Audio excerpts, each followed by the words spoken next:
ابو بکرہ رضی اللہ تعالی عنہ والی جو حدیث ہے اس پر بات سے پہلے یہ ایک سوال ہے حنفیوں سے کہ کیا آپ کے نزدیک وضو کے بغیر نماز ہو جاتی ہے کہ نہیں؟ اگر وہ کہیں کہ نہیں ہوتی تو ہم کہتے ہیں کہ دیکھو ایک آدمی بیمار جو ہے وہ وضو نہیں کرتا ہے تیمم کر کے نماز پڑھتا ہے، کیوں نہیں آپ کہتے کہ وضو کے بغیر نماز ہو جاتی ہے؟ وہ کہیں گے کہ یہ تو اضطراری حالت ہے، تو ہم بھی کہتے ہیں کہ اضطراری حالت میں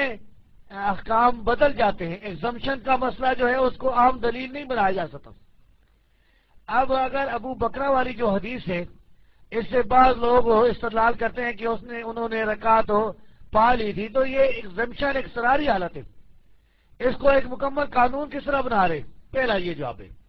دوسرا یہ جواب ہے کہ جو لوگ اس کو ایگزمپشن کے جو قائل ہیں ان کا موقف غلط ہے۔ اس حدیث سے یہ استدلال کرنا کہ رکوع والی رکعت ہو جاتی ہے یہ استدلال غلط ہے، چاہے وہ سعودی عرب کے علماء کریں یا کوئی پہلے کریں یا بعد میں کریں۔ اس بارے میں راجح موقف وہی ہے جو امام بخاری رحمۃ اللہ علیہ نے جوز القراءت میں لکھا ہے یا دوسرے اہل حدیث سلفی علماء نے لکھا ہے کہ سورۃ فاتحہ کے بغیر کوئی نماز نہیں، کوئی رکعت نہیں، چاہے رکوع میں بھی پہنچے اس کی کوئی رکعت نہیں ہوتی۔ اب ابو بکرہ والی حدیث پر غور کریں رضی اللہ تعالیٰ عنہ والی، اس حدیث میں یہ صراحت نہیں ہے کہ ابو بکرہ رضی اللہ تعالیٰ عنہ جب رکوع میں آ کر ملے ہیں تو انہوں نے پھر نبی صلی اللہ علیہ وسلم کے ساتھ ہی سلام پھیر دیا اور پھر اس رکعت کو شمار کر لیا، یہ کچھ بھی نہیں۔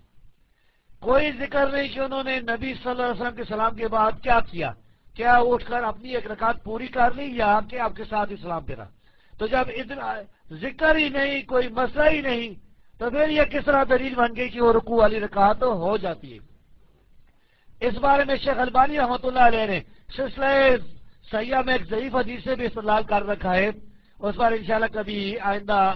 کبھی موقع ملے تو اس پر بحث ہوگی۔ بہرحال یہ روایت ہو رکوع میں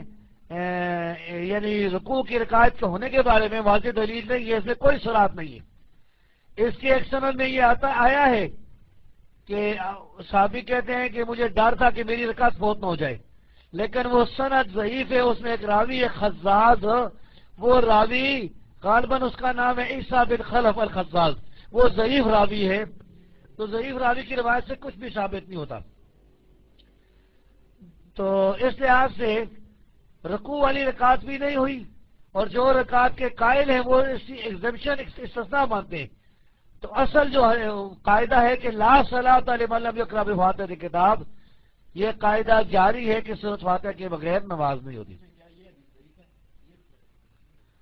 نہیں، ابو بکرہ والی جو حدیث ہے صحیح بخاری میں وہ تو صحیح ہے، لیکن جس میں یہ الفاظ ہیں کہ وہ کہتے ہیں کہ مجھے ڈر تھا کہ میری رکعت فوت نہ ہو جائے، یہ ضعیف ہے روایت، یہ روایت جز القراءت یا دوسری کتابوں میں۔ تو اب میں یہ کہتا ہوں کہ یہ حدیث عام ہے، اس میں کوئی بھی